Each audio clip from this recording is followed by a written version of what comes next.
I would like to provide some feedback to you in regards to the first assignment, Station F, and that is implementation of administration policy.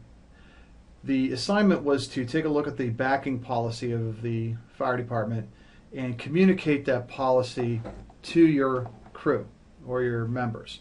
The intent here is to do it in a memo format, and it's kind of a hybrid format in what we're looking at.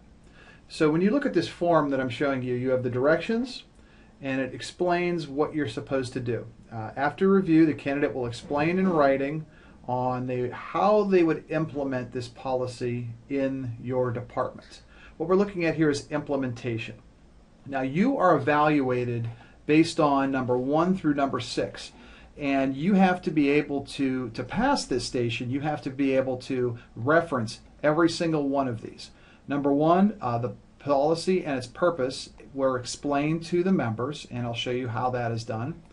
The members were given an opportunity to ask questions. I'll show you that. Candidate checks that all members understand the policy. And in documentation, the memorandum clearly and accurately explains the new policy, the effective date, and the posting location. So what happens is once you're done and you upload that, I evaluate it using this form. So to be successful, this is what you need to do. Here's an example. Okay, this is a memo format where you have, of course, the to, from, date, and the reason for the policy. Okay, this does not have to be a 5-page document. It could be very well done with a 1-page document. But what I have here that you will look at is you have in red the exact reference back to this. Okay, to pass this skill station, you have to accomplish every one of these references. Okay, so to do this, let me explain the best way. You need to state the purpose of the policy. Why do the members need to know this? And that's referred to number 1. Why do they need to know this? It could be because an apparatus was recently damaged, or your insurance rates are going up, or it's just the right thing to do. Next is a brief explanation of the policy, not a word-by-word repeat of the policy. Maybe you could highlight 3 or 4 bullet points on the backing policy, and that deals with number 4. What you can do is you could refer to the attached policy, but don't quote it word by word.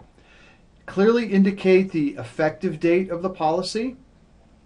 Providing opportunity to ask questions. Okay, that is reference number 2. This skill could be accomplished by placing a statement on the memo. Any questions may be directed to me via email or by this phone number, and then list the phone number. Okay. Acknowledging members understand the policy and listing the suggested postings. Okay, let me go by this twice for each one. Acknowledging members understand the policy. One of the best ways to do that is to have a sign-off form, and here's an example of a sign-off form that was submitted by a student. And it really clarifies and is used in a department that I have basically read and understand and will obey. Okay, and this could be set up and very well done, and you would attach that to back, and I believe that very well accomplishes the member's understanding that is referred to skill 3.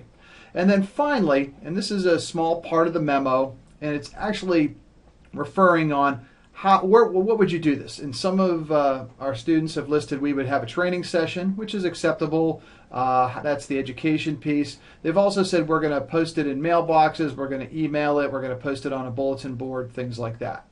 So what I'm getting at when I gave you this, I want to make sure it's clear, because some of you may have some questions on how to do this, and I feel this getting back to you with this feedback would be very important.